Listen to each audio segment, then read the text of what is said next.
Peyton Manning is one of the all-time greatest quarterbacks in NFL history. Here's his Super Bowl story in 4 minutes, 1 minute representing each Super Bowl. He was drafted to the Colts in '98, but roughly a decade later, he made it to his first Super Bowl in 2007. Believe it or not, Peyton was 31 by the time he made it to that first Super Bowl. His Super Bowl resume was about to begin, but at this point in time, most average quarterbacks only have 4.5-year careers. The Colts were facing the Chicago Bears, and the Bears starting quarterback was Rex Grossman, who on paper isn't an all-time great, especially not the one that Peyton is, but in that moment, Rex had his most successful season during that 2006 regular season. He looked like he was about to break out, since he had injuries in his first 3 years, but he was primed to finally make a run. Obviously that didn't happen, but that's a different story for a different day. The Bears came out strong, ending the first quarter up 14-6, but Peyton and his Colts cruised for the rest of the game, scoring 10 points in the second quarter, 6 in the third, and 7 in the fourth, whereas the Bears couldn't get anything on the board for the entire game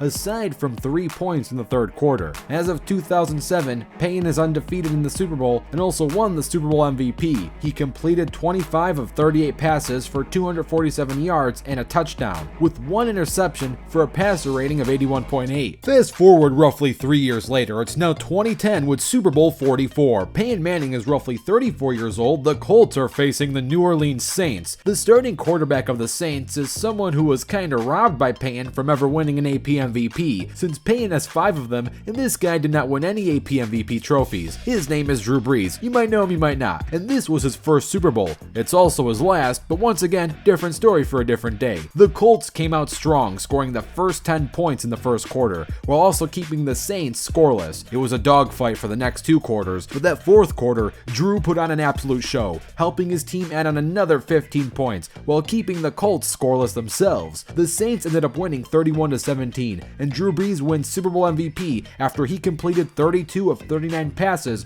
for 288 yards and 2 touchdowns. His 32 completions tied a Super Bowl record set by Tom Brady in Super Bowl 38 in 2004. As of this point, Peyton is now 1-1 in the Super Bowl. After recovering from injury, Peyton was released by the Colts, and he then joined the Denver Broncos in 2012. Just 2 years later, Peyton turns this team into a Super Bowl caliber team, or maybe not, because this might be one of the most lopsided Super Bowls in NFL history. The Broncos were facing the Seattle Seahawks, and the Broncos played like ponies, not wild horses. They only scored 8 points in the entire game and lost 43-8. Manning threw 2 interceptions in the first half. One of those was stolen by Super Bowl MVP Malcolm Smith. At this point in his career, he now has a losing record in the Super Bowl with 1 win and 2 losses, going 1-for-3 so far. It's the year 2016. The 2015 season has been wrapped up, and Peyton is 40 years old. At this stage, many average quarterbacks are playing golf or enjoying retirement with some other hobby, but Peyton was on a mission to become a 2-time Super Bowl champion.